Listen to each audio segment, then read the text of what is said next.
I am Ferdinand Marcos, and I am the President of the Republic of the Philippines.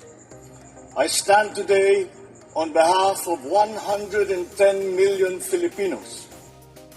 Hello universe, it's me again. Shout out sa inyo mga kababayan. But anyway, meron tayong upload videos. Mga kababayan, siyempre shout out sa mga Marcos Loyalist supporters Filipino and OFW. May lumalabas ngayon, mga bes. Faking date yung nangyari kay Yusek Cabral. What? Anyari? Nabudol ba tayo? Aba. Parang mayroong something dito sa nangyayari kung ganun, mga kababayan. So kailangan kumilos ang gobyerno. Baka palabasin, ito, patay na, yun pala, hindi pala siya. 'Di ba? Baka ito, tinakas siya. Dumaan sa ibang bayo. Hindi sa immigration. Aba, delikado to mga bes, Bakit kanyo? May sinabi po rito, yung News 5, sabi dito guys. Sabi dyan, faking date to escape criminal liability for corruption has happened before. What? Wow. Anong klaseng palabas ito guys? Sa tingin nyo kaya mga kababayan? Anong klaseng palabas to? Alam po natin dito si Yusek Cabral, ang dami tong ang dami tong alam. Alam nyo naman mga bes, dahil siya isa sa mga nagko-confirm tungkol dito sa sa 51 billion ni Pulong Duterte. Yung anong panahon ni Digong.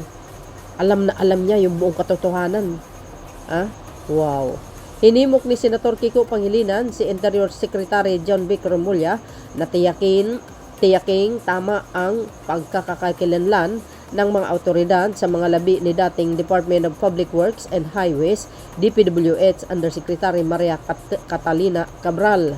Nasawi si Cabral matapos umanong mahulog sa bangin sa Kinon Road sa Tuba, Benguet. Natagpuan ang mga kanyang katawan sa gilid ng Benguet River nitong Huwebes. Si Cabral ang isa sa mga opisyal ng DPWH na idinadawit sa flood control scandal. Well, faking date to escape criminal. Wow. Sino yun? Sino yung namatay? So, ibig sabihin, multo? Kaya, mas lalo nila iimbestigahin mga kababayan itong driver niya dahil siya po ang kasama niya. Kung talagang si Yusek Cabral yung namatay o hindi, mananagot yung driver. Sigurado yan. Pagsisinungaling, di ba? Aba. Kasi ito yung sinabi ni Senator Kiko Pangilinan, mga kababayan. Ayan,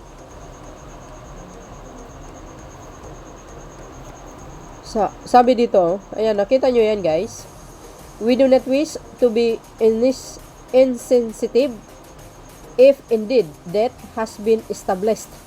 But considering that billions of pesos are involved, we call on Secretary John Vic Remulla to check and validate if the remains of former Yusek Kati Cabral were properly identified by the authorities concerned.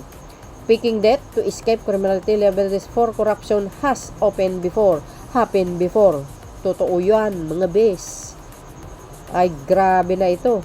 Ito kung ito'y peke, na hindi siya pala ang namatay, aba mga kababayan, mananagot yung driver. 'Di ba? At sino po ang nasa likuran niyan? At sino po ang mastermind? Nasaan ngayon si Yusek Cabral kung hindi po siya ang nahulog? Kung hindi labi niya yun. Pero kailangan makasigurado ang pamahalaan. 'Di ba? Sa pamamagitan ng kanyang siguro I think guys maano naman ma-identify kung siya naman yun dahil kumbaga fresh pa naman ng itsura nun, hindi pa naman naaagnas, 'di ba? O kaya siyempre ipapulik test nila o kaya sa auto parang i-check kung siya ba talaga or piki ba yan or binodo lang taong bayan. Oh my goodness. Aba, hindi magandang balita ito kung ganito mga kababayan. So, kailangan kumilos ang pamahalaan kung ganon. Sabi po ng mga nagko-komento, so who's the first one that faked it then? Well, we don't know. We don't know who's that person, right? So, malalaman po natin ang kaukulang resulta ng investigasyon. Sino yung taong nahulog? Bakit siya hinulog? I mean is, bakit nahulog or mayroong naghulog? Ano ang alam nung driver? Sige nga, 'di ba, mga beswa? Palaisipan po 'yon. Hindi maganda yung ganitong klaseng balita, guys. Binubudol ang taong bayan. 'di ba? Nakakasama ng loob ang ganito. Alam po natin si Joseph Cabral, ang laki ng papel niya dito. Sa pagnanakaw sa kabanang bayan, kailangan managot siya. Kung hindi man siya yung namatay, dapat gumalaw ang pamahalaan para tugisin na ay nako, doble ang pagkakasala nito, guys. Responsibilidad ng driver ang safety ng kanyang sakay. Kahit sabihan ka na gustong mapag-isa ang iyong sakay, hindi mo dapat i-out of sight ang sakay mo. Oo, pwede ka lumayo, pero distansya lang kaakibat ng responsibilidad ng driver ang kanyang sakay. Kaya mali sa driver ni Yusek, hindi sa ako ay nagmamagaling, pero yun ang tama, lalo't gabi pa ito mangyari. Yes, tama po siya, may point siya. Kaya nga, doon sa caption ko sa unang video ko, sasabihin ko sana, ano kaya ang kinalaman ng driver? 'Di ba? Yun sana ang caption ko, guys. Hindi ko alam kung anong caption ko. Anong kinalaman? Anong alam ng driver? Ewan ko lang kung yun ang caption ko. Kasi sa akin, malakas yung pintig ng puso ko, parang may alam yung driver eh. If ito ay faking date, may alam yan. Maniwala kayo sa akin sa hindi. 100% may alam yan. Siya ang driver, supposed to be alam niya kung sino yung sakay niya. Fake ba o ano yun? Totoong Joseph Cabral. Tama yung sinabi ng mama. 'Di ba? Pag ikaw ay driver, hindi mo basta-bastang iwanan yung isang tao sa isang gilid lang, lalo't gabi.